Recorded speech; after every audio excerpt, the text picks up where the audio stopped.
Hello दोस्तों, स्वागत है आपका हमारे चैनल स्मार्ट एजुकेशन क्लासेस में।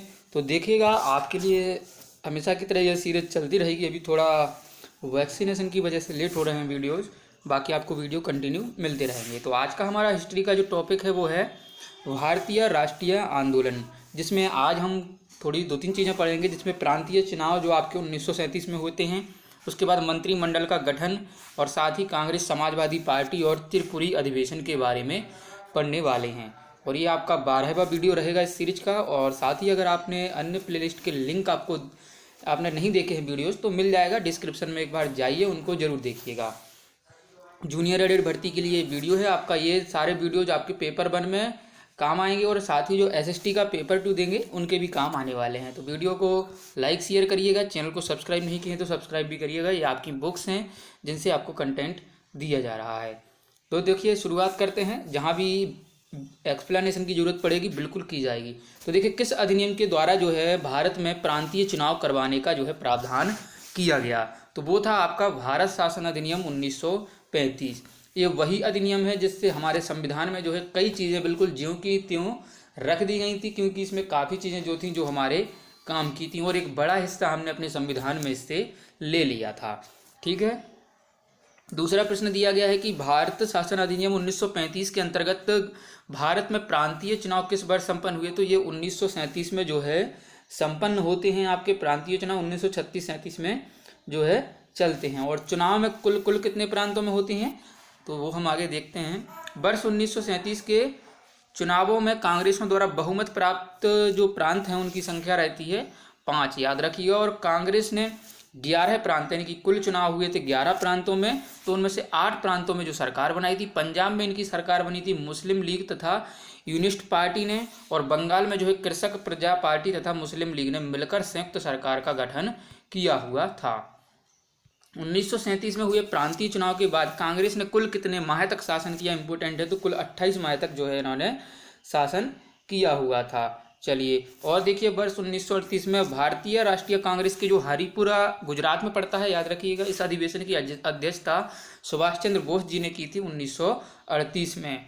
और आपका भारतीय राष्ट्रीय कांग्रेस के किस अधिवेशन में हुए कांग्रेस अध्यक्ष के चुनाव में सुभाष चंद्र बोस ने जो है पट्टाभी सीतारमैया को पराजित किया था। पट्टाभी सीतारमैया ये आपके जो है कांग्रेस के मतलब कि जो गांधी जी कहें तो उनके काफ़ी प्रिय थे, और गांधी जी चाहते कि सीतारमैया जो है अध्यक्ष बने, लेकिन जीते कौन थे? सुभाष चंद्र बोस जी।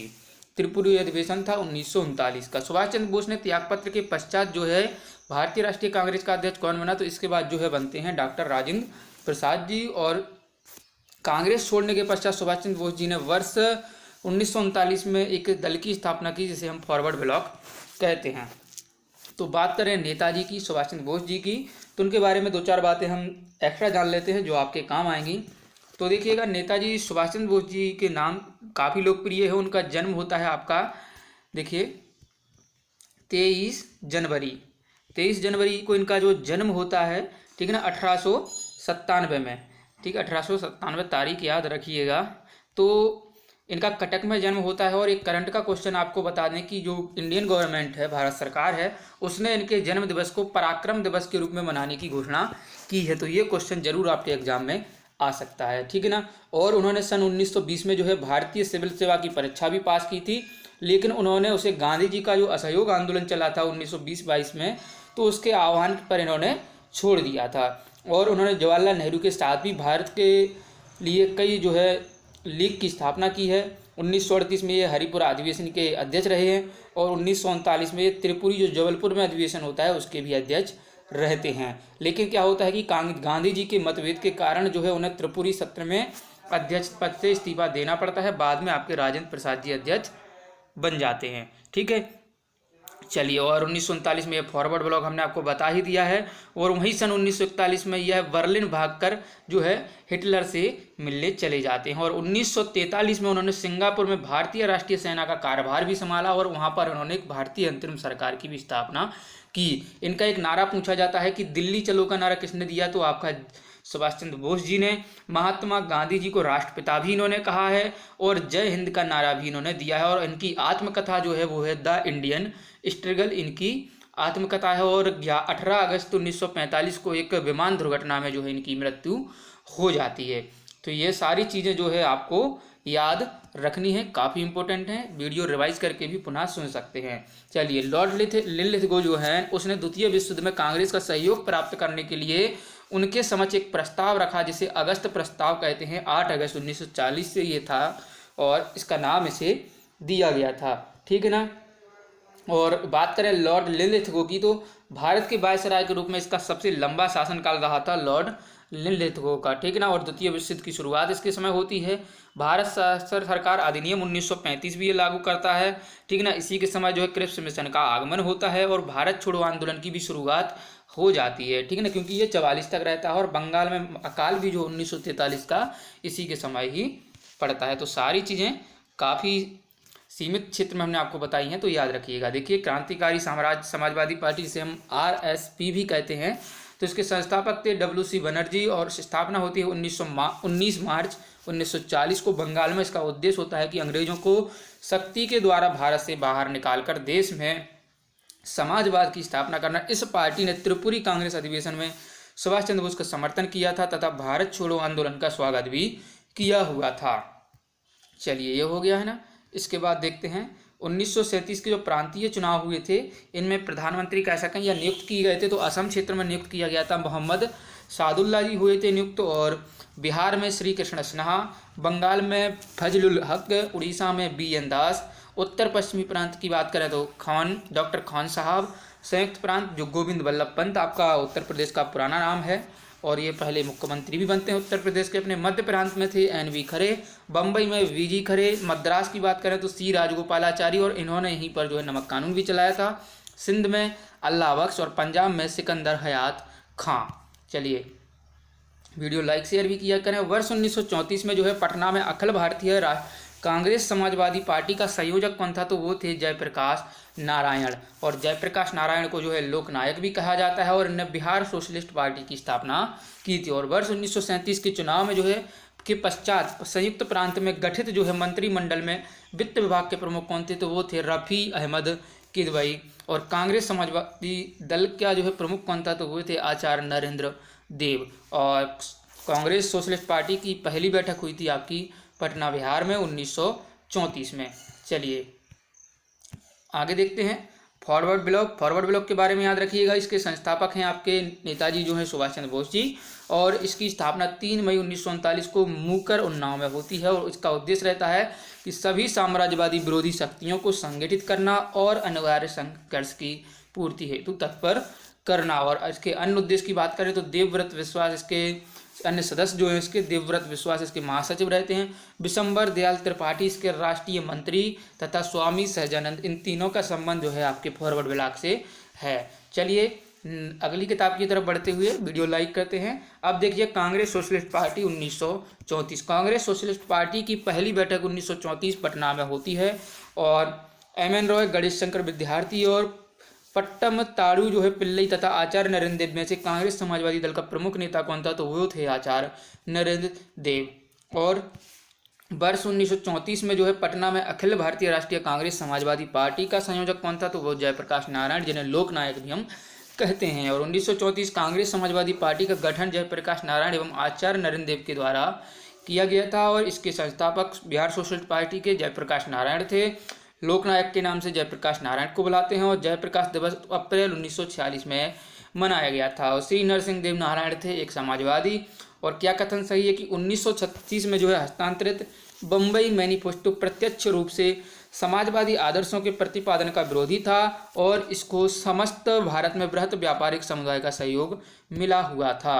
चलिए, अब प्रांतीय चुनाव की प्रैक्टिस करते हैं। तो वर्ष 1937 में जो है संपन्न विधानसभा चुनाव में इंडियन नेशनल कांग्रेस को पूर्ण बहुमत नहीं मिला था। कहाँ पर? पंजाब में जो है इन्हें पूर्ण बहुमत नहीं मिला था। और प्रांतीय सरकारों का गठन 1935 के अधिनियम के द्वारा होता है और जो है वर्ष 1935 के अधिनियम के तहत कराए गए विधानसभा चुनाव में बंगाल, मद्रास, बिहार, उड़ीसा तथा बंगाल राज्य में कांग्रेस ने पूर्ण बहुमत नहीं किया था। कहाँ पर? बंगाल और पंजाब में। और बम्बई, असम, उड़ीसा तथा बिहार में से वह प्रांत जहां 1937 के आम निर्वाचन में भारतीय राष्ट्रीय कांग्रेस को पूर्ण बहुमत नहीं मिला, तो बम्बई और असम में। चलिए, बिहार, मद्रास और उड़ीसा में इन्हें जो है पर्याप्त मात्रा में बहुमत मिला था। और वर्ष 1938 में जो आईएनसी का मंत्रिमंडल बना मध्य प्रांत और उड़ीसा में। चलिए आगे बढ़ेंगे अगले पृष्ठ की तरफ। तो वह प्रांत जहां 1937 के आम चुनाव के बाद भारतीय राष्ट्रीय कांग्रेस ने अपनी सरकार बनाई, तो बिहार, मद्रास और उड़ीसा में उन्होंने अपनी सरकार बना ली थी। और बिहार, मद्रास, उड़ीसा तथा पंजाब में से वह प्रदेश जिसमें 1935 के अधिनियम के अंतर्गत कांग्रेस से मंत्रिपरिषद का गठन नहीं किया गया था, तो वो था पंजाब। 1935 के अधिनियम के उपरांत जो 1937 में हुए चुनाव में गठित कांग्रेस मंत्रिमंडलों का कार्यकाल 28 माह था, हम आपको पहले ही बता चुके हैं। और बिहार में पहले कांग्रेस मंत्रिमंडल का नेतृत्व श्री कृष्ण सिन्हा करते हैं। और मुस्लिम लीग ने मुक्ति दिवस कब मनाया था? 1939 को जो है इन्होंने मुक्ति दिवस मनाया हुआ था। और कांग्रेस ने भू स्वामित्व को समाप्त करने की नीति कब अपनाई? कार्यकारी कमेटी जो है 1937 को ये इन्होंने अपनाई थी। और वर्ष 1937 के चुनाव के पश्चात जो है यूपी में गठित मंत्रिमंडल में वित्त विभाग सौंपा गया था। रफ़ी अहमद किदवई को जो है ये वित्त विभाग ने सौंपा गया था। चलिए आगे बढ़ेंगे। तो कांग्रेस प्रशासित प्रदेशों में जो है मुस्लिमों की शिकायतों से संबंधित जो है रिपोर्टों का कालन रूपम क्या था? तो पीरापुर रिपोर्ट आती है, उसके बाद आती है आपकी शरीफ रिपोर्ट और मुस्लिम, ठीक ना, और सफरिंगस अंडर कांग्रेस रूल, ये रिपोर्टें आती हैं। लेकिन ये आपके एग्जाम में मुश्किल है क्योंकि ये अच्छे लेवल का जो है प्रश्न है। चलिए, कांग्रेस का त्रिपुरी संकट 1939। तो वर्ष 1948 में जो है भारतीय राष्ट्रीय कांग्रेस के अध्यक्ष निर्वाचित होते हैं आपके सुभाष चंद्र बोस जी।